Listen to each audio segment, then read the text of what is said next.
you give somebody $270 million, how much money do you have? Yeah. That's what $27 billion. That's what I'm trying to tell you. You know what I mean? Like, but it's always looked at as, that guy doesn't want $270 million? What's wrong with him? What's wrong with him? I work at Meineke. You know what I'm saying? But yeah, like that's what they were talking about, right? And it made me think about the story. Okay, and let me jump right into the story because it's a wild one.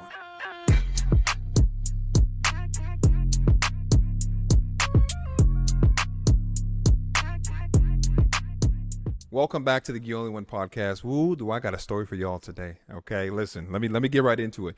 I was watching a podcast the other day. Carmelo Anthony and Andre Iguodala. This is NBA. We're talking basketball stuff today. Okay, they were talking about explaining how like ruthless the business is in the NBA, and they were talking about different things, and it made me think of this story of my life, something that happened in my life. So if y'all don't know, I used to play professional basketball for like about 9 years, right? Overseas, played a bunch of different countries, bounced around the world for a while.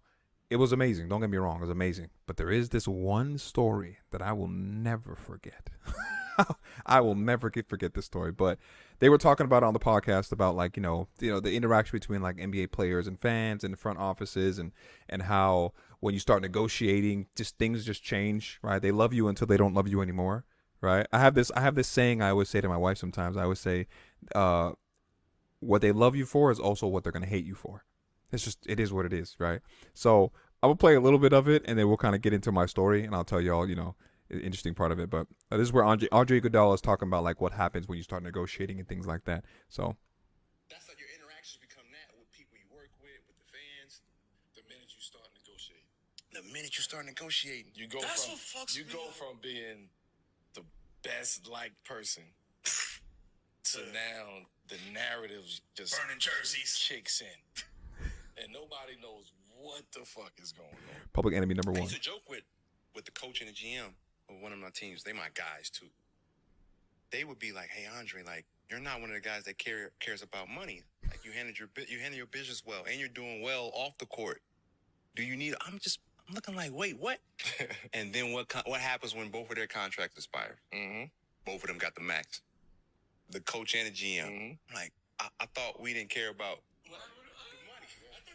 That's why I don't understand sometimes, like why, like, I guess people don't really understand. I guess they won't understand till it actually happens to them. People always be like, "Hey man, you know, you don't need that. You can just kind of just do what you." No. Or people get mad at players for wanting to switch teams, when they don't get the you know what they're worth basically, right? It's like, how could you get mad at the player? The player's thinking about himself, his family, and think about the things he has to do. Because when basketball is over with, there's no more checks. It's over with. So collect as much as you can. Yes, chase championships and do those things. But we're in the era now where, like, chase as much as you can. Get your bag, because when it's done, it's done. I just want to make that clear. There's no more checks coming in. Nobody's coming to save you. When it's over, it's over. And that's a whole other conversation that I want to have on this podcast with somebody. Just kind of about, like, you know, stuff, the life after professional sports. It's rough. It's interesting. Let's put it that way. It's rough for some people, but I think it's interesting altogether. I think it'll be an interesting conversation. But he goes on and talks a little bit more about like what the interaction between fans and stuff like that. Let me see if I can find that. Yeah. But as a logical fan, that always kind of pissed me off because you can see like there's text and there's subtext. That shit is text. It's like, yo, the ownership is clearly demonizing the player who's just literally just negotiating. The same way I would go into fucking, you know, Merrill Lynch, bro. I'm a financial analyst. Right. You know what I mean? If I'm negotiating and I'm trying to get a certain number, I'm going to use everything in my power to negotiate to get that number, right? So if I got to show you how many times I dove on the floor against the other person that's in my position that dove on the floor, I'm going to use that stat to get me over the hump. Whatever it is, you got to find all the positive shit that you have going on and bring that to the table and now match that up against what they're negotiating with. But most people don't do that. And, right? and we become emotional. We become emotional. They don't want to pay us this. To them, it's business because, like, you my mans. I've been winning games for you. After every game, you coming up to me saying, good job. Yeah. I'm coming in early in the morning every day. You see me putting this work. You like, keep working. We're going to build this thing together. We're going to win championship. As soon as the negotiations come around, it's over. You're not good at this. And for a max guy, we need a guy that got everything. You can't defend like Clay's going through it with the Warriors right now. Ooh, baby. It can happen to everybody. And that man won everybody 4 can championships with them. What? Everybody can get it. That is the craziest shit to me, bro. Like, as a kid, bro, I seen it. So now you like, man, I'm cool on them. That's when you see athletes, they go on Twitter, be like, man, I'm off them. And the fans be like, we love you, though. Yeah, Why do you not like and us? you don't know what's going on as a fan. I have no idea. Yeah. That's where the disconnect happens. And it's like, it ain't got nothing to do with you, Joe on the couch. I'm beefing with the Yeah, but motherfucker you can't explain yourself as an athlete either. Boom. To the fan because they're not aware of what's going on. They'll never automatically understand. they're taking this side of the organization or the team, thinking that another disgruntled athlete. This guy's getting all this money. Yeah, Wow. If I'm right? getting That's paid when that this starts much to come money, back. I'm making 70 how a year. much This money is dude's being making 70 made? million. No, What the but fuck? if I'm getting paid this much, What's being made? if you pay somebody, if you give somebody $270 million, how much money do you have? Yeah. That's what I'm 27 trying to, billion. that's what I'm trying to tell you. You know what I mean? Like, But it's always looked at as that guy doesn't want 270 million. What's wrong with him? what's wrong with him? I work at Meineke. You know what I'm saying? But yeah, like that's what they were talking about, right? And it made me think about the story. Okay, and let me jump right into the story because it's a wild one. Okay, it's an interesting story. So, this was about, I think this was like my 5th year playing pro, right? There was this team in Bolivia that kept hitting me up about like playing, right? And I didn't want to go there. Let me tell you why I didn't want to go there. I didn't want to go there because it was cold as cold as hell. And I don't like cold places. I hated playing in cold places. Me and cold, we just don't mix. Right? I'm from West Africa, baby. The jungle. Ooh, I need that heat, if you know what I'm saying. But the money was right this time around. Okay, when they asked me, and I was just like, all right, okay, I can do a little something. So I ended up agreeing, signed the contract. They flew me out like a month early because like a month early before the season started because over there is a city called Potosi in Bolivia. Okay, if anybody knows about Potosi, if you're from Potosi, you already know. You already know. I don't gotta say nothing to you. But it's cold. The altitude is crazy. So they flew us out. They flew me out especially. I think the other guys, 2 guys came after. They flew me out a month early to like train, to like get ready and stuff like that. And I was like, okay, that's not normally normal per se, right? Maybe a little like, it was actually like a month and a half before. That's not normally normal. You know, I can come kind of not when I want, but I'll come with enough time.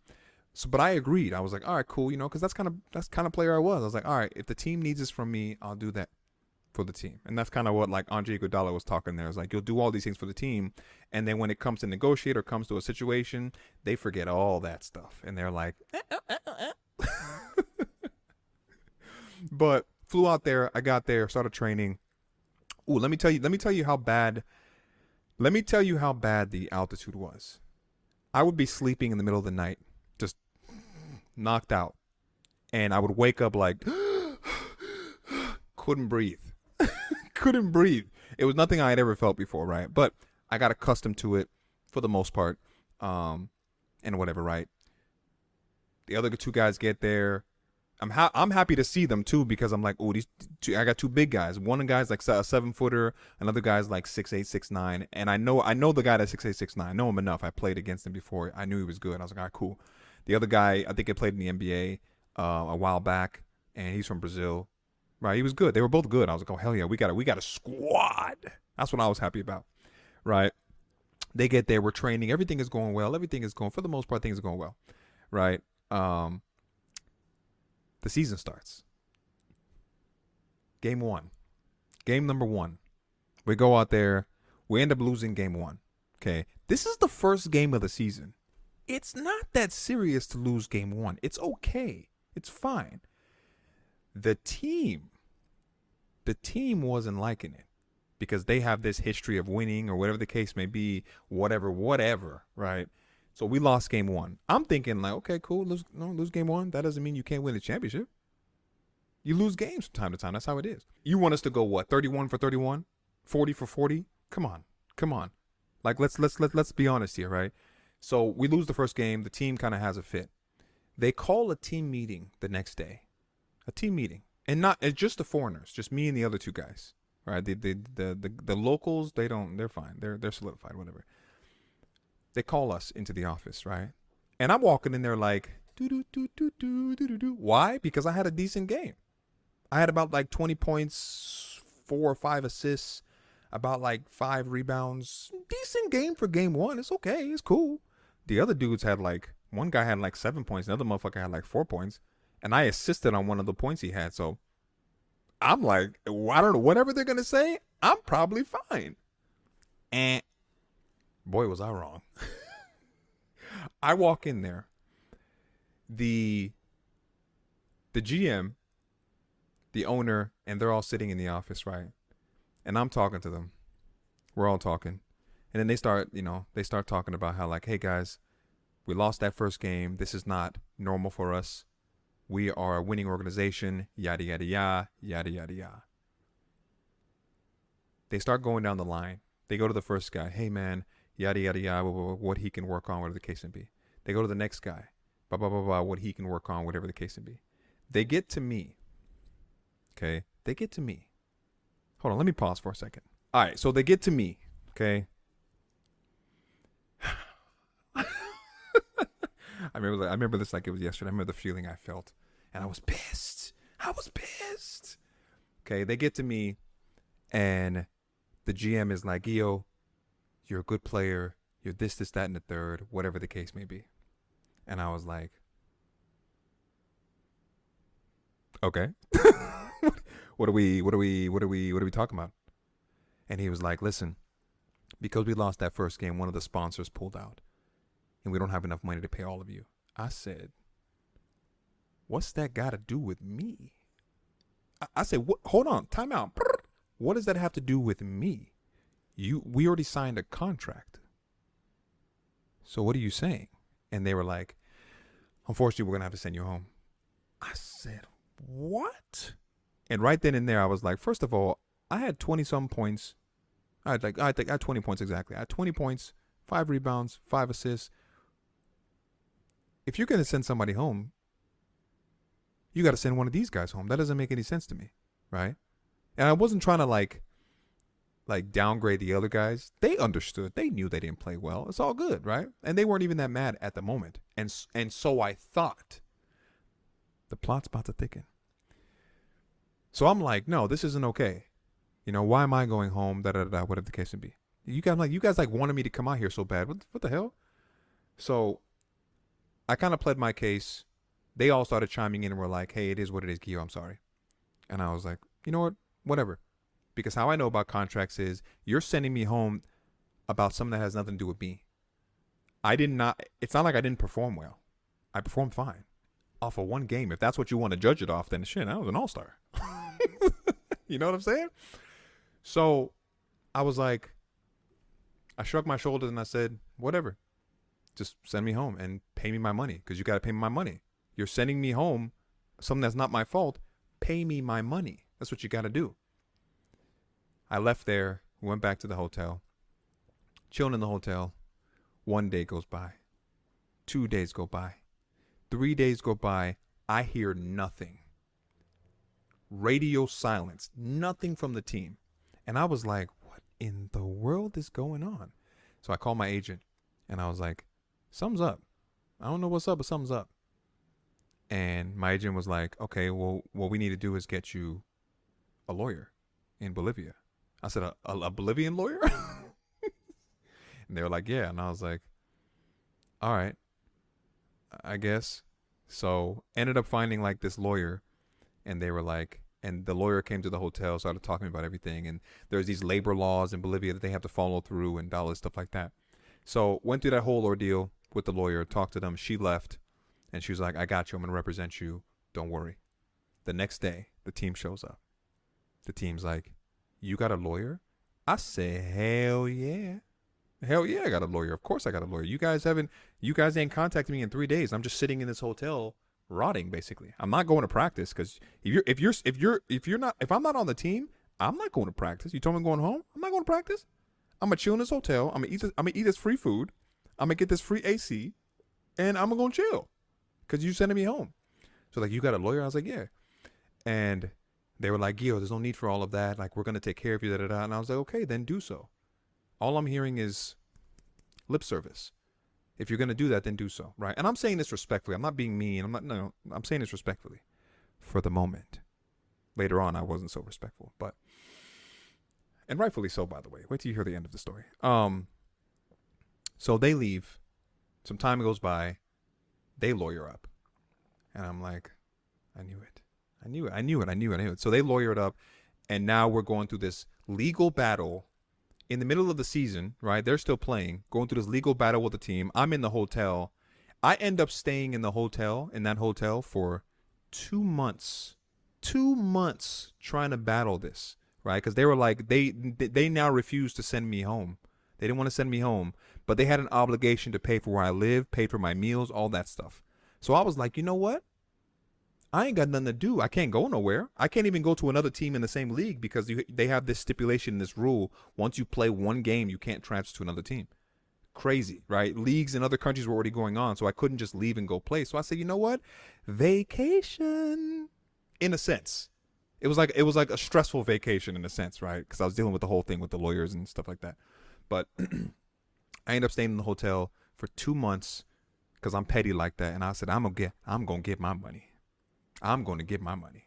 Okay, so end up fighting the whole situation, and I'll probably fast forward a little bit. I was like my day by day activities in there was wake up, go eat. Maybe walk around the city for a little bit. But that stopped. I stopped walking around the city because this is where Andre Iguodala in the clip was talking about how, like, fans don't really understand what's going on.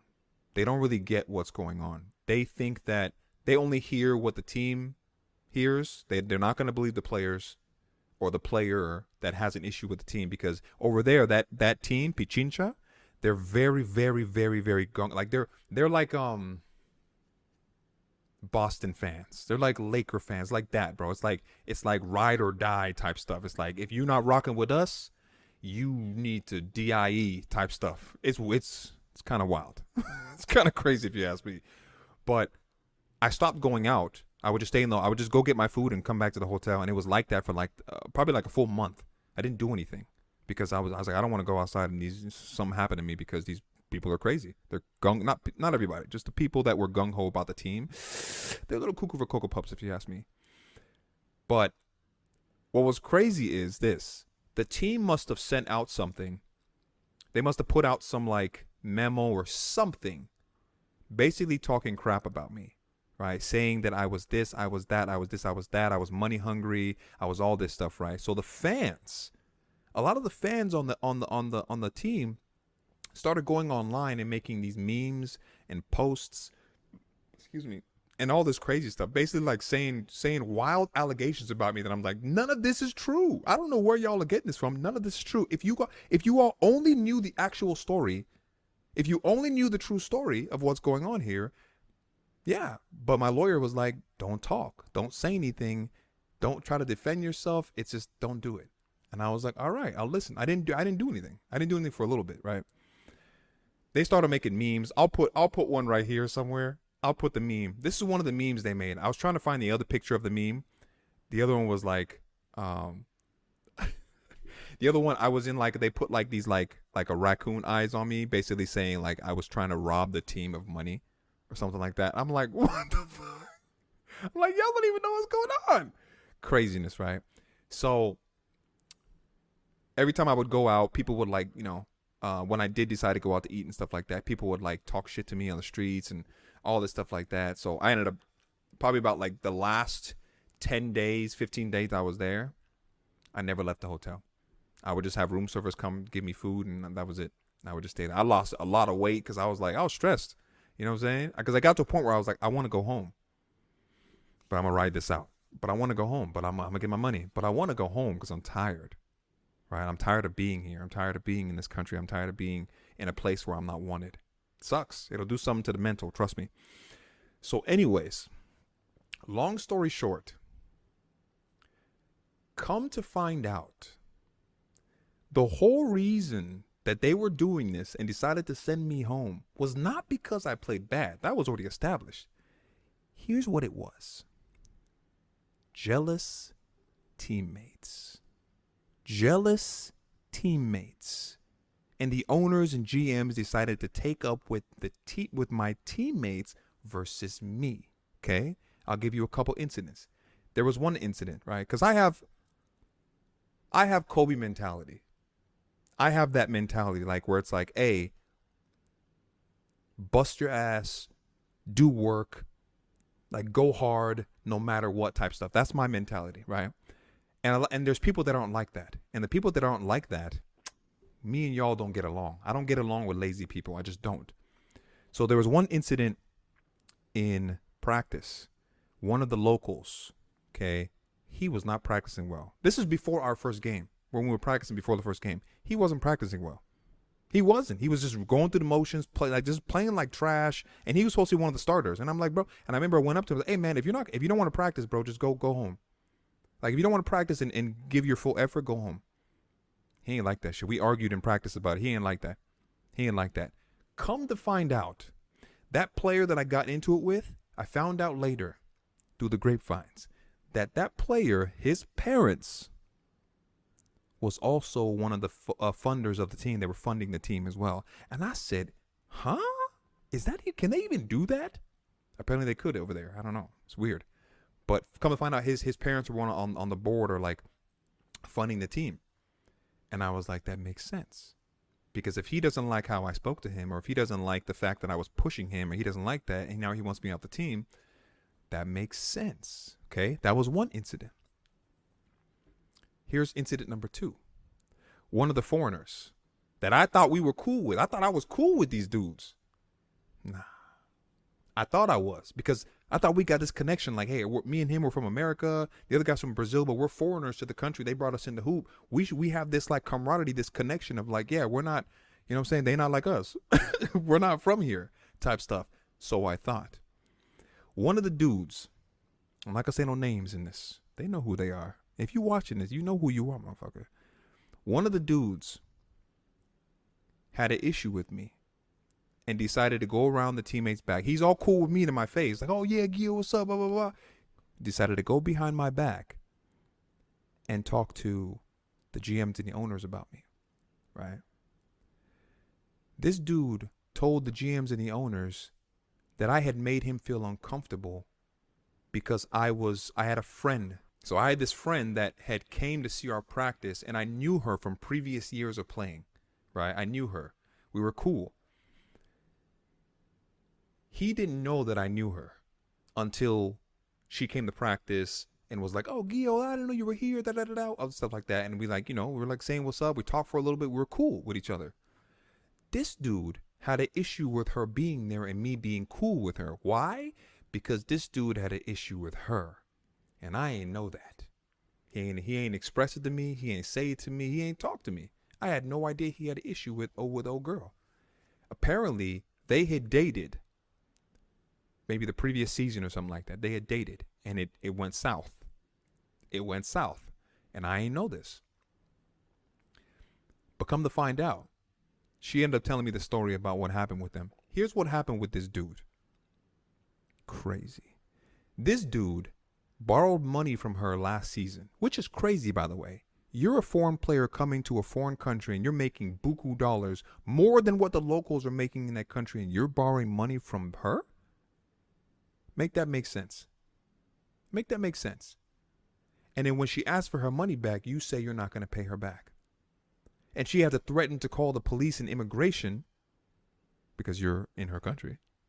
She had to threaten and call the police and immigration for you to pay her back. And that's when you finally did. And you had a fallout, and it was what it is. So when I've always been cool with her. I'm cool with everybody. I ain't got no enemies like that. So when I saw her, we were like, oh, what's up, girl? I didn't know you were here, blah, blah, blah. We're cool. You weren't cool with it. You didn't like it. Or dude didn't like it. I mean, not making it personal.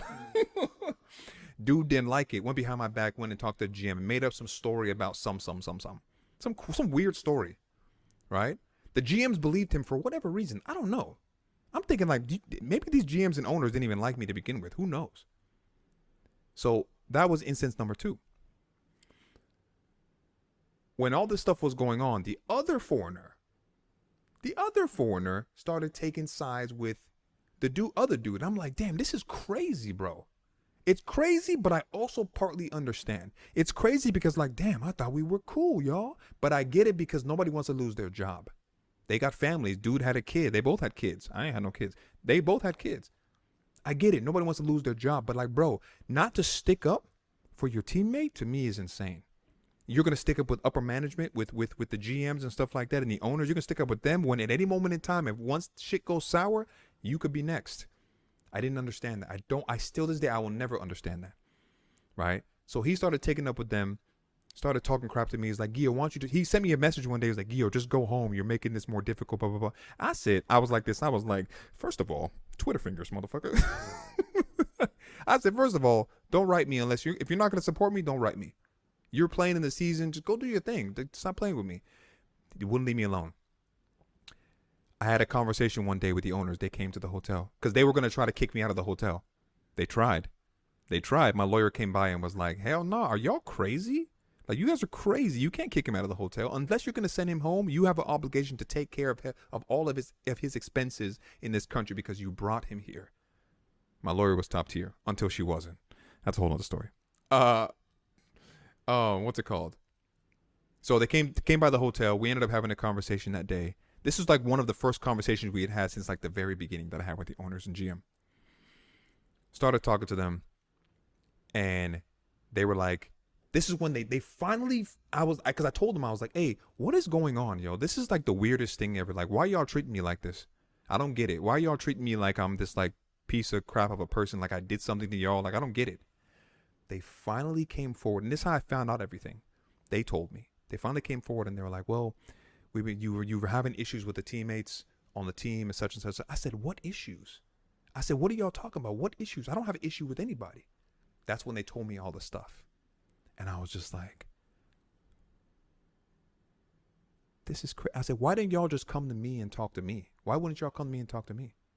And then that's where they were like, I don't know. And then that's when I told them, I broke down everything. I said, this, and this. This is how it was. This is what it is. And they lied to you. And now you're in a hot mess because you believe them over trying to find the truth, which is crazy. Which is crazy to me. And they sat there. They were like, we fucked up. In my head, I was like, you fucked up big time. Right?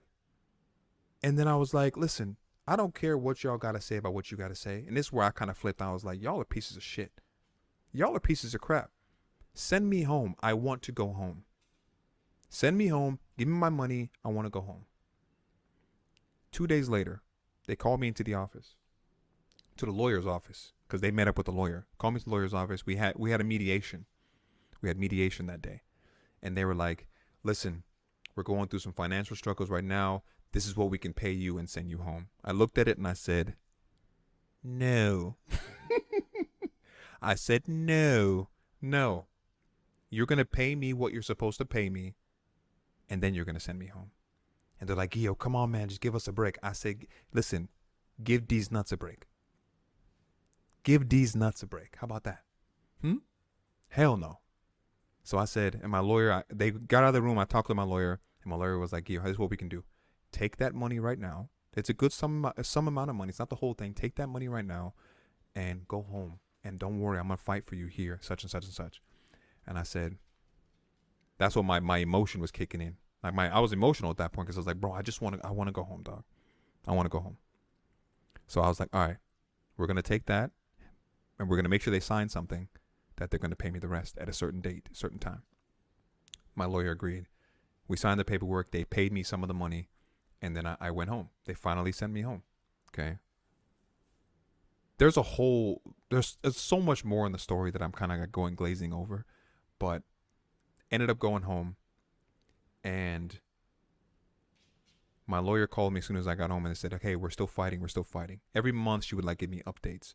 They went to court and they presented it in front of a judge because the team was like, we're not going to pay him now that he left the country. I was like, oh my God, bro. It was just, but I was already home and I was just kind of like, I was just happier I was home. My lawyer was going to take care of everything. My lawyer said they went to court and they saw the judge and the judge ruled in my favor. And I was at home like this. I was like, let's go. And they appealed it. The judge was like, no, the ruling stands based off of the labor laws in the country. Because my lawyer was like a labor lawyer, right? So they appealed it and I won again. They appealed it some more. I won again. And this was years. This took like 2 years or something like that. And then COVID hit. And I ain't heard from my lawyer since. That's how the story ended. Okay? I haven't heard from my lawyer since. At all. And what I did, I said, I got to a point where I was just like, you know what? It is what it is. It is what it is. And I let it go. Because I was just like, bro, that I could probably go make that money in a different way than trying to chase it down. Listen, after this video, I actually might hit up my lawyer and be like, hey, what happened? Did they pay you off or something? What happened? Because there's certain rules, there's certain stipulations and rules you can go through. You can go through like FIBA, and you can try to fight it through FIBA, but it's probably going to cost me more to fight it through FIBA than to just leave it alone. So I ended up just leaving it alone. But here's the good thing I'll give a good ending to the story. There was a couple people that I knew in Bolivia, because I had played in Bolivia 2 years prior. There's a couple people that I knew in Bolivia that always believed in me. They always believed me because they knew who I was. And I rock with those people. Y'all know who you are. I rock with those people so much. They were like, Gio, this doesn't sound like you. I said, I know. Because it's not. And I want to say 2 years later, after the whole situation, I ended up getting an opportunity to go back to Bolivia and play with a team I had played previously that had always treated me well, that had always treated me amazing. And I was like, yeah, I'll come back. And I went back, and that year that I was playing for that other team, that crappy ass, horrible team, that year, my name was floating around the league, and people were like, I can't believe this guy, blah, blah, blah, blah, blah. But then there was a group of people that believed in me. When I went back to Bolivia again and played with that other team, this other team that I came and played for, it was almost kind of like a redemption to clear my name. And when I say I was cooking motherfuckers, I was cooking motherfuckers. Okay, I was cooking people. 40, 50-point games, I was cooking people. Okay? And then after that, everybody was like, or whatever the case may be. Because sometimes that's what you got to do. You got to redeem yourself. So that's why I agreed to go back. Because I was like, I'm going to clear my name. You motherfuckers ain't going to run my name through the mud. You feel me? So, anyways, that's my story. It's an interesting story. When I was going through it, I would have never probably talked about it because it was just, man, that shit hurt. That was the only bad experience I've ever had playing overseas. Only bad experience. Everywhere else, everybody was fantastic. Teammates were great. GMs and owners were great. I've had an amazing experience playing ball. Amazing, amazing, amazing. There's other like situations and stuff like that are outside of me playing that had to do with like my end of my career. And again, I'll go through that on a different video probably.